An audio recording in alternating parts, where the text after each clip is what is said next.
Olá, bem-vindos ao Mundo Sem Cor. Eu sou o Edson Ventura e hoje vamos aprender a desenhar utilizando luz e sombra. A luz e a sombra, ou seja, o sombreamento, é uma técnica bastante usada para fazer desenhos realistas, para dar aquela noção de profundidade e muito profissionalismo.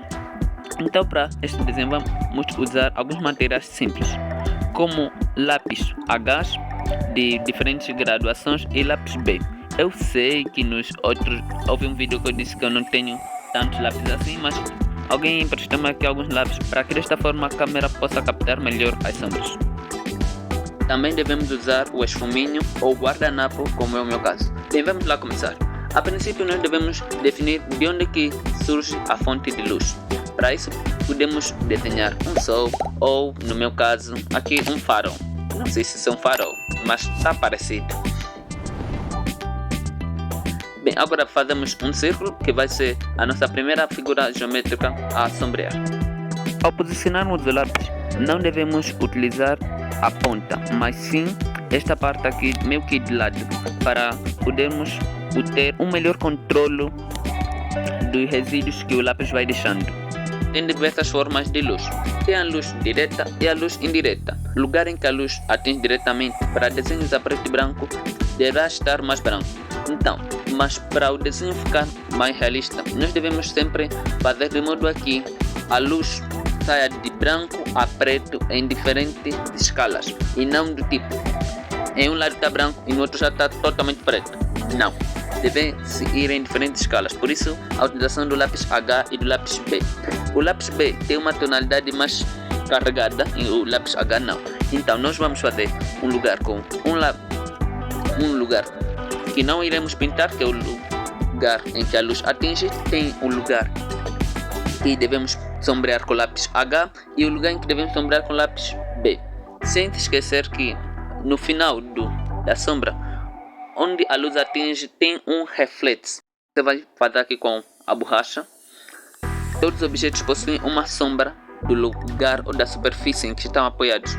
E essa sombra devemos representar ligeiramente atrás do objeto.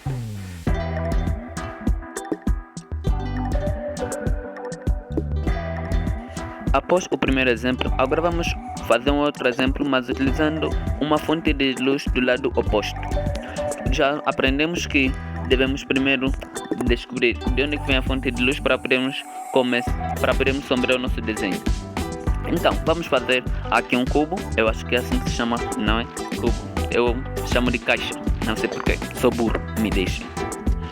Então, a primeira coisa que devemos fazer é determinar os pontos em que terá sombra, sendo que a luz vem pela esquerda, então a direita estará com sombra. Devemos ver os pontos que têm uma sombra mais carregada e os que têm uma sombra mais clara. Após isso, devemos começar a dar contorno à nossa figura. Deixar o local em branco, que é o reflexo da luz. Devemos pôr a sombra na superfície.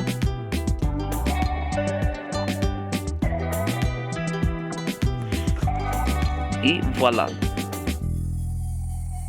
Já fizemos do lado direito e do lado esquerdo, mas como é que ficaria se a luz viesse por cima? Bem, vamos ao terceiro exemplo. Neste exemplo, a fonte de luz será o Sol e o objeto será um cone invertido. Então, para isso, a superfície inferior do cone estará escura, enquanto que o local mais plano estará com luz. Perto ao local plano estará também partes com luz, e à medida que se vai chegando à ponta, a superfície inferior vai ficando cada vez mais escuro. Para o nosso segundo passo, eu vou sombrear um desenho que não foi feito por mim, mas sim por uma amiga minha. Então, por conta disso, eu não vou adicionar os meus traços. Foi feito pela Marcela Liuema e apenas irei sombrear.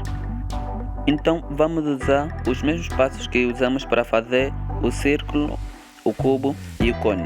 Primeiro, vamos ver de onde é que vem a luz e vamos começar pondo uma sombra no pescoço, por ser o local oposto à luz. Sombra em determinadas partes do cabelo.